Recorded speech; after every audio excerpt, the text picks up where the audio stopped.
is Joel Embiid right that he's the most unstoppable player in the NBA? Yes, and he's also showing it on both ends. Last game, when they played Milwaukee, Greek Freak had a tough first half because they had Embiid on him. Last night, he makes the big block on Kyrie. Oh, on the switch, so he was dominant the whole game on offense. So he's definitely the most dominant player on both ends of the court right now, and he's showing it on offense. And some of the moves he's making as a big man, putting the ball on the floor, crossing over, spinning, getting and Did you see the dribble handoff, and then he cupped the ball and came back faked it and crossed up? Yes, you can't teach that. He's coming into his own. He should feel like he's the most dominant player in the league because he's playing like it right now. I know he made 20 of 21 free throws, 37 and 22. Everyone's going to focus on that part of it. The defensive play he made on Kyrie at the end, he's one of the only guys in the league that can do that. He was beaten. Yes. Kyrie got exactly where he wanted to. And for Embiid to off the wrong foot. And he avoided him. Right. Yeah. He dipped his shoulder. Yes, got out the way. To avoid the foul and then get it with his offhand. Can't teach that. It was, and Tobias Harris knew it because on the celebration after Butler hits the shot, everyone's going over to Jimmy Butler. Tobias Harris grabs Embiid and says, "You did this." Yes. Because it was this possession that led to the Jimmy Butler shot to ice it. He is, at the beginning of the year, when we did MVP picks, I said Giannis, you said Embiid. And the argument for Embiid was, if he continues his evolution, now that the health worries are behind him, and I think they are. Like, he hasn't had any lower body. He had the eye socket thing last year, but that's a fluke. If he continues the progression on both ends, he presents something no one else in the league does, which is his size combined with his agility.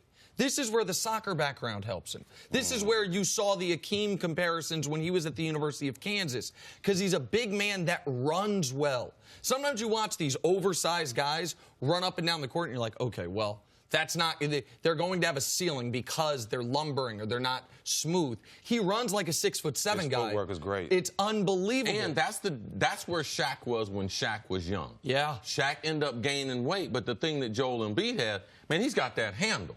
Like, Shaq only had a couple moves in the paint. Now, he was Diesel. But Joel Embiid, from the three-point line, with the classic ball fake, putting it on the deck. Euro. Oh, I mean... Like, it's almost unfair to be able to see the way that he's developed. He's one of the most talented centers that we've ever been able to see, and because he has that electrifying personality, that's why I believe he's the next face of the NBA. Even the soundbite right there with Cassidy. He's got enough presence. He's a little tired, all right? And he bends down, and he makes a list. He wasn't confused. He expressed himself. That's why he's going to be the face of the NBA, electrifying personality. He's also coming into his own at the right time with, 10, 9, how many games left in the regular 10 games season? left. They're now locked into the 3 seed. How big was this win for the Sixers last night? It was big because, they was always saying Boston always come there and have their number. Yeah. Especially in Philly. But going into the playoffs, you want them to play well. But this team, the way they won last night was big. Not only Joel playing well, but Jimmy being their closer. Ben having some key plays down the stretch. You want everybody to play well. Riddick didn't even shoot that well, and they was able to win that game. So to have your star players play well, going down the stretch, going to the playoffs, that's exactly what you want. And I still think, despite this win, Boston's a bad matchup for him. I've been down on Boston all year, but they play Philly very well, and the playoffs are a series of matchups. Now they don't got to play Boston. Right. The only way they play Boston in a series now, with Boston locked into the 4-5 and Philly locked into the 3, is if both make the Eastern Conference Finals. That's what we want. Well, that's maybe what you want. I'd like to see a Milwaukee-Philly Eastern Conference Finals, but neither here nor there. The other part with Embiid, we spent a lot of time talking about LeBron struggles with the free throw line. If he's not going to hit 20 of 21 every game, but if he's a reliable 20 of 21 is tough. That'd be the greatest free throw shooter in NBA history. But neither here nor there. The point is, if he can hit 80+%, which he's been doing, then in the playoffs, it's so tough because you can't foul him. And his ability with the touch around the rim to create and-ones, we know nobody's going to be able to physically match up with him. Like, Boban's the only guy in the league that might be able to look over him. And so there is a real utility to what he can do with the foul line. And not only he's drawn so many fouls, But outside of Ben Simmons, all the other 4 starters are shooting 80% from the line. So Joel Embiid is eating those fouls. And then whoever you foul outside of Ben Simmons at the end, they're going to be able to close you out because that's another effect on the game. The reason why I like is to piggyback off of your point is that, you know, styles make fight in boxing.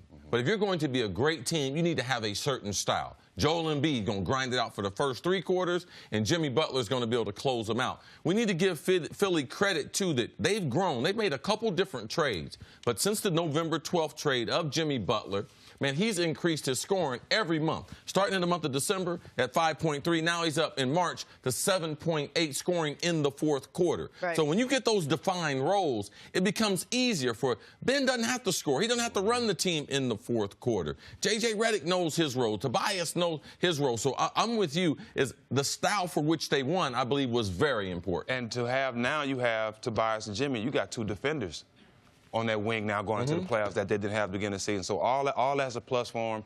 And I have some information for y'all because I got dinner with Jimmy tonight, so I have some information for y'all. Nice. Oh, tomorrow. Awesome. Yeah, tell him I need some new Jordans. He gave me those ones the first game in Philly. He gave them to me off his feet. I was on the court. Thank you for joining us. Thanks for watching. Subscribe here to get the latest from the show. Also, be sure to check out more of the best clips from First Things First, or go watch a few segments from our other shows on FS1.